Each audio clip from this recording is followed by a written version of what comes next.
Without Debt, presented to you by Break the Cycle Financial Coaching.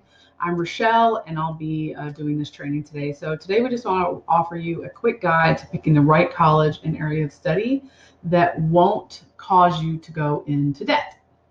So this is an exciting topic for me because I have a kid who is 15 and getting ready to go into college. So we've been working with her on this so that way she can go to college without debt. We do have a 529 set up for her, but it will not cover the full cost of her college. So finding a better option for her is super, super important to us. So this is the first part of a series of training that we're going to be offering for teens. So today we're doing the College Without Debt. Tomorrow we're going to be offering My First Job, How to Make the Most of New Money. Wednesday we're going to be going over the importance of savings. Thursday, the magic of interest, and our last series on Friday will be budgeting for teens. We are doing these trainings via Zoom. If you follow us on Facebook, you can get that link through there. Otherwise, at the end, there is a form we're going to ask you to fill out. There's actually a QR code that you can follow to do so, and we can send you the training each day. If you're not able to join us live, you just type in your email and which training that you are looking to receive. So without further ado, let's get started with College Without Debt.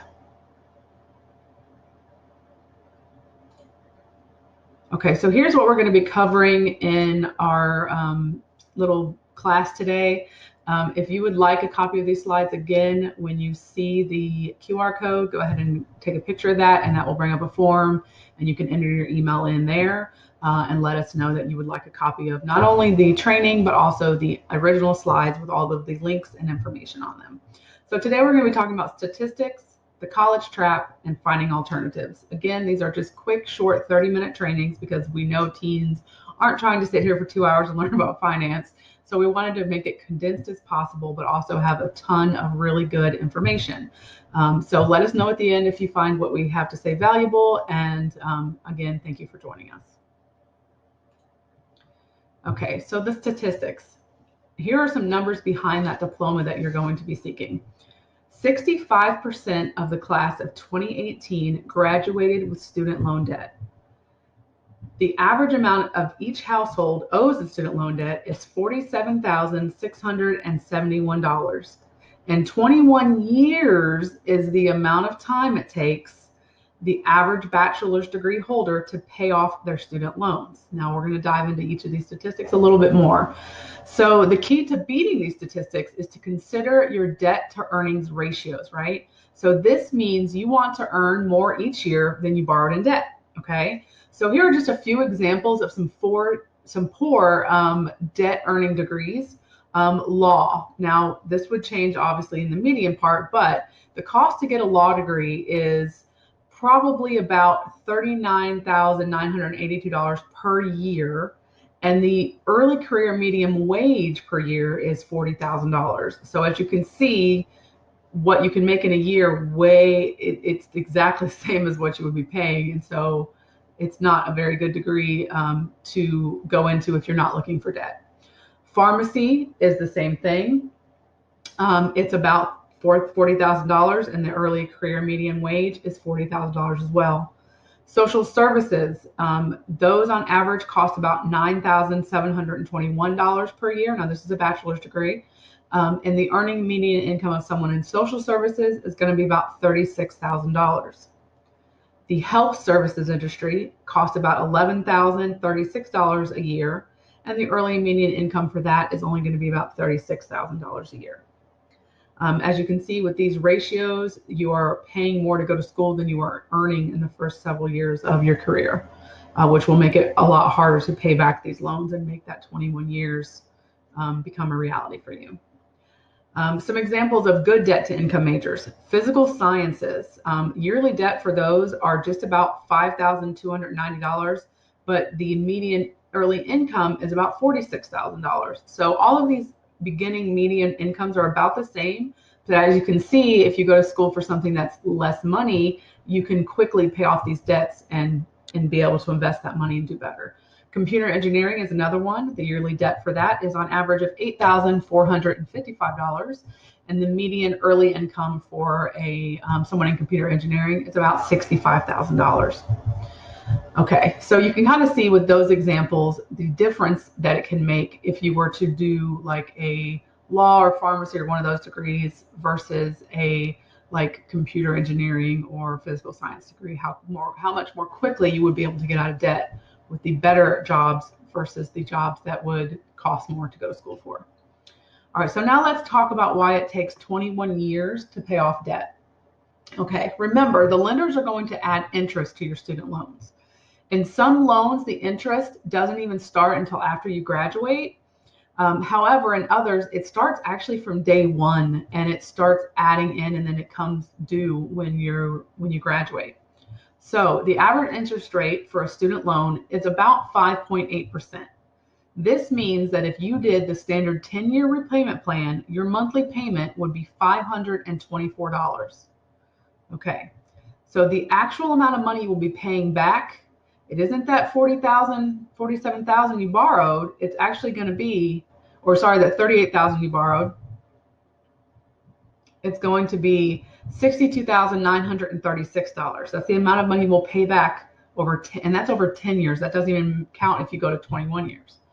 So the average college graduate is going to make around $48,400 a year, or $39,962 a year after taxes. Once you subtract health insurance, you're down to $38,721. Now, if you're wise and you contribute to a 401k, that number is going to go down even more, and you're going to bring home about $37,560 a year. Now that breaks down to about $3,130 a month. Okay, so if these were the only factors to consider, you would be just fine. All right, but however, we have to take into account rent, utilities, food, and of course, all the other things we spend money on, right? Like fun stuff. So the average cost of living per month is around $1,682 per person. Now this is going to cover the basics such as housing, utilities, and food. However, once you add in the actual living, for example, going out to eat with your friends, to movies, concerts, etc., you aren't really left with much. While it is doable to go to college and pay back the debt in a shorter amount of time, it takes extreme discipline. Okay, today we're going to show you a better way, how to leave your 4 years or more of higher education without debt. Now here's some facts. This is what I call the college trap. This is some facts about your college degree. Number one, where you go to college doesn't matter, okay? Your academic performance and the skills you can show your employees, however, those are what matter most. So unless you're trying to get hired by a super elite law firm or you work for a top hospital in the country where you go to school really doesn't matter. So don't pick a college because you've heard of it. You should pick a school based on the major you're pursuing and the cost to attend. And also, the most important, the amount of free money they are prepared to give you. Think scholarships. Number two, community college is not something to be ashamed of. In fact, it could be the smartest choice you make. So a lot of states offer 2 years of free tuition at community colleges. Students can then transfer to a 4-year school to finish off their degree. This can cut off your student debt in half or more. And later on, we'll actually give you a link to show you a list of all the states that do offer the free tuition for students. Number three, free college is available. Despite what you've heard in political speeches, it's available right now. So other than the 2 years of free community college, you can actually join the military, which will not only give you job credit towards your degree, but also has the GI Bill, which if used correctly can make college completely free. There are also companies that are offering tuition assistance and reimbursement, and several careers will actually pay for you to go to college because they are in desperate need of people in that field. Number four, test matters. Test scores matter more than grades. So colleges admit based mostly on ACT and SAT scores. GPA is also determined, but it's just not as important. So not only do test scores matter for entry into college, they also help determine scholarship amounts. So make sure that you start looking into what kind of testing your ACT or SAT that are required at the colleges that you want to attend. A lot of colleges will take just the ACT scores. Some will only take SAT scores. So wherever you're looking to go, you want to make sure you are taking the right tests And you also want to make sure that you're getting as much exposure to these tests as possible. I know the ACT, you're able to take more than one time, and they actually take your best score and send that to colleges. So start early. You can start as early as 9th or 10th grade taking your ACT class tests just to try to get you better and improve your score every time. There's actually science behind that the more you take the test, the more your score improves. There should also be, if there's not in your school, check in your area for ACT tutors and prep courses. These are going to help you be better prepared for these tests. You don't have to go into these tests blind. You can study and can be prepared for these tests. We highly suggest you do, because again, the higher your test scores, not only the better your chances of getting into the school you want, but also the more money you're likely to get from scholarships. Number 5, it's okay not to go to college. So not all careers require a college degree. So here's just a few jobs with really great salaries that don't require a college degree. You can go to work as a media and communication equipment worker. Now, these people are the ones that fix all the equipment and media stuff in TV and film, radio, all of those things. Now, this only requires a high school diploma and then job experience in a related field. And I think on average, they made about $60,000 a year. I'd have to look that up for more information. Commercial pilots is another one. You don't need a degree to be a commercial pilot. You just need your pilot's license and a high school diploma. Real estate is another one. Real estate agents have pretty much unlimited income based on their skills, and it only requires a high school diploma and to get your real estate certifications. Now, this is not an easy field to be in, and there are long working hours, but the amount of income you can make is limitless because you set your own prices and you set your own, it's kind of like having your own business. Whatever work you put in, you get out of it. Sales is another one. Sales is a great, really, really great job that you can have, career that you can have. And if you're good at it and you like to talk to people, again, you don't even have to go to school. It's all about how much work you put in and how many people you talk to. Sales is a number game, and if you're willing to put in the work, you're going to see the numbers. Offshore workers. This is a great career for someone who is just not really college bound and is more technical. You can go to the Maritime Academy and go work offshore. Obviously when things are a little better, but you can work offshore. And even the lowest paid offshore workers make about $40,000 a year, with the higher ones bringing in 6 figures. And then lastly, entrepreneurs. Now, an entrepreneur, if you're not sure what that is somebody who owns their own business. It can be online retail. It can be what I do. I'm a financial coach. Again, this doesn't require a degree either. I don't have a degree in finance or anything. I'm a self-learner and self-taught, and my own life experiences are what allow me to do this. So, but entrepreneurs, now the salary there is variable. It's also going to depend on how much work you put in and how well your business does. And so it's not easy work, but it's definitely something that you can do without a without a college degree. So remember, while you're hearing all about loans to afford college while you're in high school, and obviously I'm sure you're hearing about these things, I know my children are, there are ways to go or not and stay out of debt. It's not, so don't just think, oh my gosh, my parents have to get these loans. I have to get these loans. If I can't get these loans, I can't go to college. That's not true. There are many, many ways to do so. And we're going to help you find those resources in our next segment. So let's go. Let's find those things. All right. So here's a list of resources that are going to help you go to college debt-free. Again, if you would like a copy of the slideshow, just please include your email in the form at the end, and all links are going to be included in the slide. Okay. So I've actually already linked everything. Obviously, you can't click on them. Well, maybe you can from the video, but I don't think so. But anyway, once we send them to you, you'll be able to click on them. They'll take you right to the website. So let's talk about these resources.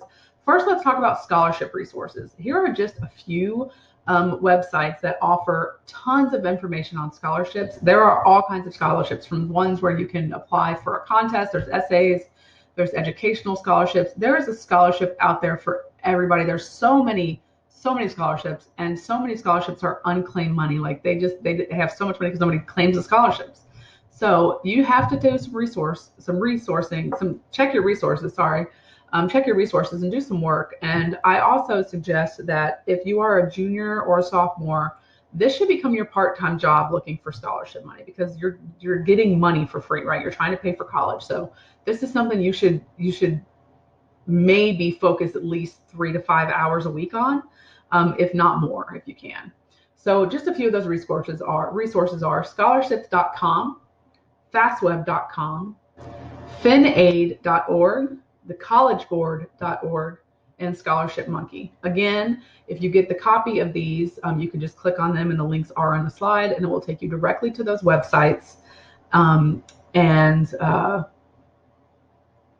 You will be able to see what scholarships are available for you. Now, let's talk this next one. Most affordable four-year colleges in each state. Again, this is going to link you to an article that will tell you in your state what's the most affordable college. So I'm going to go over just a few of these. Let me pull up this link real fast. Just 1 second so I can see what you guys are seeing.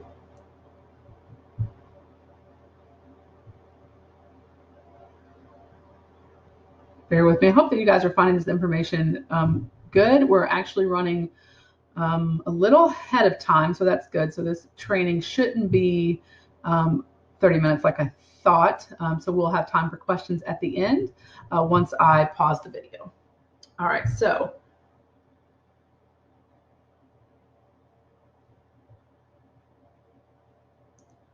one second. I'm going to click on the link here. Oh, go back. Didn't want to see that. Okay, back to that. All right, so here's just a few of the most affordable colleges in the states. Okay, so these are four-year colleges. All right, these are not two-year colleges, they're four-year colleges. Alabama is Troy University. The average yearly price of tuition is about $9,350. And that's a pretty small college. They have about 17,700 students. In Alaska, you have the University of Alaska Anchorage. The cost there is about $8,159. Now remember, these are in-state tuition. These are not out-of-state tuition. The best thing you can do for yourself and your family if you're trying to go to college debt-free is to go to college in-state. As much as it seems really awesome to go out-of-state, a lot of times that's just not a good option for us, right? Because we're trying to do things better. In Arizona, you're going to look at DC, which is, I think, pronounced Denai College. The cost there is around $3,841 a year, but their graduation rate's only 5%. So I'm not sure what's going on there. They're a really small school. They only have about 1,500 students. But there you go. That's the cheapest one in Arizona. In Arkansas, the University of Arkansas at Fort Smith is the cheapest. The price there is $7,447. In California, the cheapest one is going to be California State University at Los Angeles. The cost to go there is just above $3,000, and they have a graduation rate of 45%, and they offer campus housing. So let's skip a few of these. I just want to go over a couple of these. In Florida, you have Indian River State College. The cost to go there is just $1,500 a year, and that's the net price. They don't, however, have campus housing. In Georgia, it's Bainbridge State College. The average tuition price, yearly net price there is $2,975, and they also do not have campus housing. In Idaho, it's Brigham Young University. And that's BYU, Idaho. To go there, it actually costs around $8,624 a year. However, if you are a member of the LDS Church, that number is less. So that's really good. In Indiana, you're looking at Indiana University Northwest. The cost to go there is around $7,000 a year. Let's see, let's pull up a couple more of these. In Kentucky, which is a neighbor where we're at, is Brea College. Brea College is going to cost you just over $3,000 a year. They have a really small student population, and they do include student housing. Let's see where we're from, what it says. So I'm just looking, if you're just curious as to what I'm doing, I'm actually looking at the article I have linked. It's from thebestschools.org, is the name of the website, and it's a ranking of the most affordable four-year colleges. I didn't want to do a whole spiel on this and my own thing because that would have taken up way too much time for us to go over, and I didn't want to waste your time on this. All right, so if you are in Nevada, the College of Southern Nevada is going to be the choice for you. At just over $7,500. They do not offer campus housing, however. Now, these are all really important things to consider when looking at a college, not just price, but whether or not you want to live on campus, off campus, if it's an option, things like that. So cost, the type of degree programs they have, all of these are going to be important when deciding a college, because you want to go to a school that's going to give you the education that you're looking for, and not all schools offer all programs. So while looking for an affordable college, make sure that they're offering the program that you want. However, you might also want to consider an alternative form of study. You never know, like what you're, maybe there's something in the same field that you might be interested in that you can learn for a little bit cheaper, that can get you in the realm of where you want to be. So we always make a spreadsheet for my daughter and kind of put in the names of the college she wants to go to, and then we decide, we look at tuition, we look at housing, we look at all of these things to help decide where she wants to go or where she's going to go. In South Carolina, we're going to go to Francis Marion University, is the cheapest there, and the average yearly net price to go there is just over $11,000. That is one of the more expensive ones on the list, which is pretty interesting. In Tennessee, the cheapest college to go to in Tennessee is University of Tennessee at Martin. It's a public college, and the average price to go there per year is about $82,000.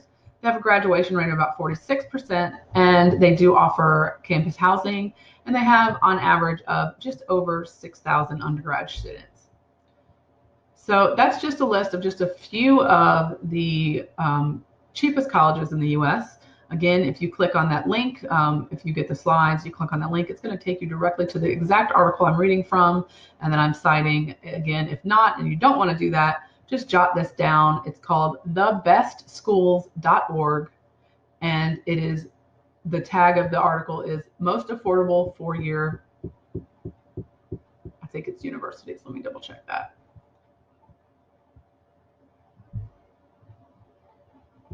One second. Sorry about the lag.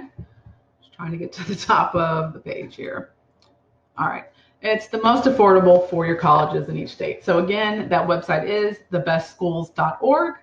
And then the name of the article is the most affordable four-year colleges in each state.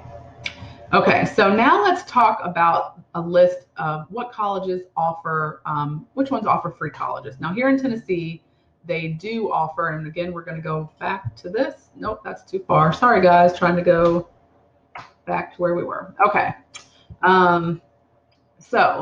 Here are some states that offer free college programs. Now, here in Tennessee, they do. We offer Tennessee Promise, which usually gives you free access to a two-year degree, and that is going to give you, like I said, 2 years at a free community college, which you can then transfer to a four-year school, and that's going to give you 2 years free and then make it real cheap to go to school. So here's some other states that offer tuition programs. Arkansas has what's called the Arkansas Future Grant Program. It's a last dollar grant that covers tuition and fees for qualifying certificate and associate degree programs at public institutions for eligible students.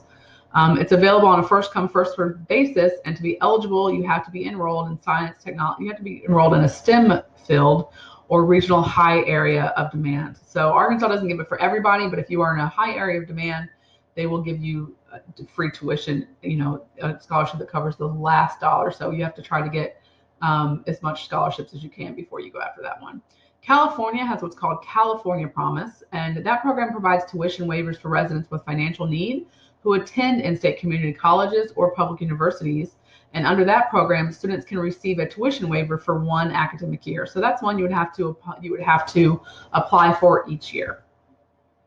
So some additional requirements for the California one: students must be legal residents of California who commit to enter a 4-year or 2-year degree program, and they must meet with their advisors, develop an enrollment plan, and complete 30 semester units within each academic year, including the summer. So participating campuses are allowed to stipulate other requirements as well.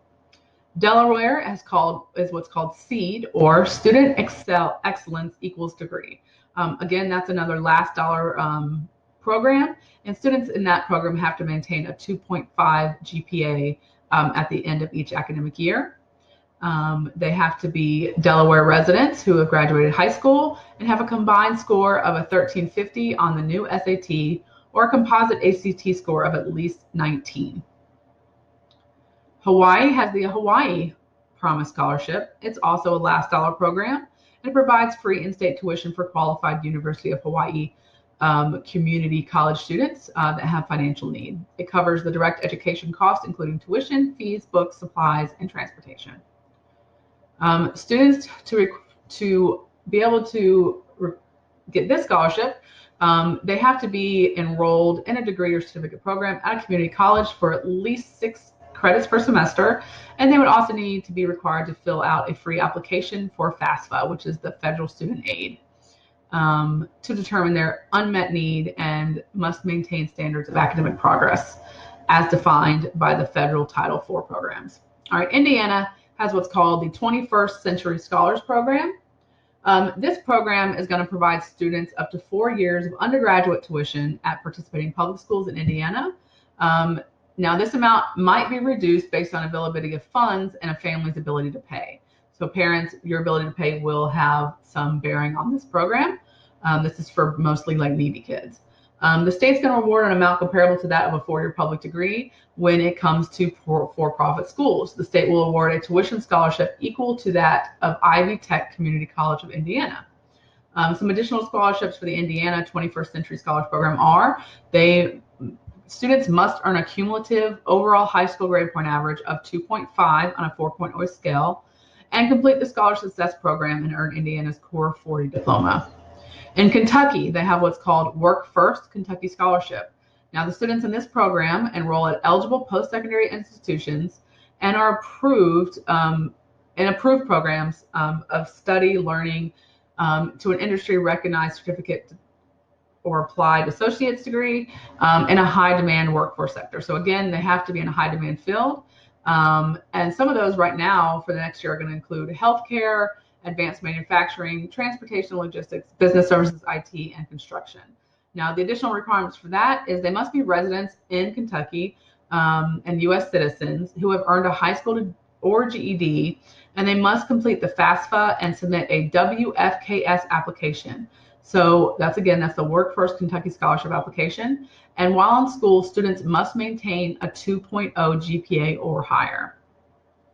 So again, theirs is one that's going to help you only if you're in a high demand field. Maryland Community College Scholarship.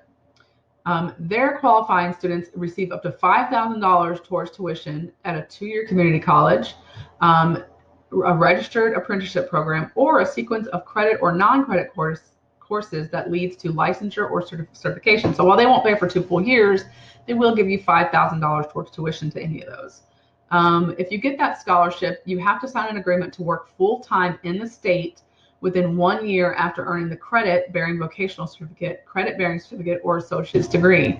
Any recipient who received the award for more than 1 year must work full-time in Maryland for each year they receive the award. So you can get it for more than 1 year, you just have to work that many years for the state. If the student fails to fulfill that obligation and secure employment within the state, the award will convert into a loan payable to the state. Now, additional requirements for that one, they must be Maryland residents who are from a 2-parent household that earn less than $150,000 a year, or if they're from a single-parent household, it's $100,000. So students must have graduated from high school or earned their GED within the last 2 years. Recipients must complete the FAFSA. Again, that's the free application for federal student aid. Meet in-state tuition requirements and earn at least a 2.3 high school GPA, among other criteria. In Minnesota, they have what's called the MNSCU 2-year occupational grant pilot program. Now, this is again a last dollar program that provides financial assistance to students enrolled in qualifying career and technical programs at MNSCU, 2-year colleges, so that students can complete the program and find employment in a high demand occupation. The award covers any remaining tuition and general fee charges after the student's federal Pell Grant and Minnesota State Grant have been applied to their account. So program-specific fees and equipment are not covered. The grant is available for up to 72 semester credits, including any required developmental courses taken after admission to the occupational program. Now, some additional requirements for them are students must hold a diploma from a Minnesota high school or have passed the GED exam as a Minnesotan. This program only covers qualifying occupations, so students must study in an approved field such as nursing or accounting. In Missouri, they have the A+ scholarship. This is open to eligible graduates of A+ designated high schools who attend a participating public community college or vocational technical school, or certain private 2-year vocational technical schools. Additional requirements for this award are stringent and include standards for residency, GPA, and attendance, and a complete list can be found on their website. So again, that's Missouri A+ scholarships. In Montana, they have what's called the Montana Grant Program. Montana Promise is a last dollar program for students pursuing an associate's degree or professional credential at one of Montana's 2-year tribal and community colleges. These are need-based grants which can be applied toward tuition or living expenses. So students have to be Montana residents for at least 12 months and be enrolled at least half-time in a community or tribal college or in a 2-year institution of the Montana University system. Students must be taking courses that will allow them to transfer to another post-secondary institution as a second-year student, an associate degree offered by the institution, or a professional credential offered by the institution. Now, New York has what's called the Excelsior Scholarship. Now, residents of New York are eligible for this. It's a last dollar program again, which covers tuition up to $5,500 at any SUNY or CUNY college. A tuition credit will cover any remaining tuition expenses not covered by the Excelsior Scholarship. Students can receive award payments for no more than 2 years of full-time undergraduate study in a program lending to an associate's degree, or 4 years for a full-time undergraduate study, which means you can get help with college all 4 years from New York. That's a pretty great program. The additional requirements for this program, they are based on income. So a student whose family earned $100,000 or less in the previous year qualify. Each institution sets their own GPA requirements for eligibility. In addition, students must live and work in New York for a minimum number of years after graduation or otherwise repay the scholarship money. So it does require that you stay and work in New York. The Nevada Scholarship Program, it's a last dollar scholarship program, and it's going to cover the gap between community college tuition and all other aid for the Nevada residents. Community colleges actually decide individually whether they will participate in the program. There's no minimum GPA or SAT score to receive the scholarship, and the program covers remedial coursework and creates a mentoring program to advise scholarship participants. So that's actually pretty good. This means you didn't have to have great grades to get the scholarship. Additional requirements. Students graduating from a Nevada high school are eligible. To qualify, students need to apply for a FAFSA and submit a Nevada Promise scholarship application. Students must also complete 20 hours of community service. I love those that do that require you to complete community service for it, because it's giving back to the community as they're giving back to you, and I think that's amazing. So Oklahoma has Oklahoma's Promise. And to be eligible for Oklahoma's Promise, students must enroll early in their high school career and take required high school courses, all required high school courses. Then they are able to earn a scholarship towards tuition at an Oklahoma public 2-year college or 4-year university, or a portion of tuition at an accredited Oklahoma private college, university, and an approved program at Oklahoma Public Technology Centers. Some additional requirements for that: students must enroll in the program as an 8th, 9th, or 10th grader, and they must be Oklahoma residents and complete a prescribed list of high school coursework. So if you're in Oklahoma and you have a child in middle school, start looking at this now, because that's a requirement for them. Oregon has Oregon Promise. It's a state grant program that covers tuition costs at public 2-year colleges for a select number of eligible students. It covers up to the average cost of 12 credits per term, and then students are going to be financially responsible for paying any additional credits above 12. Awards cover tuition but do not cover the full cost of college attendance.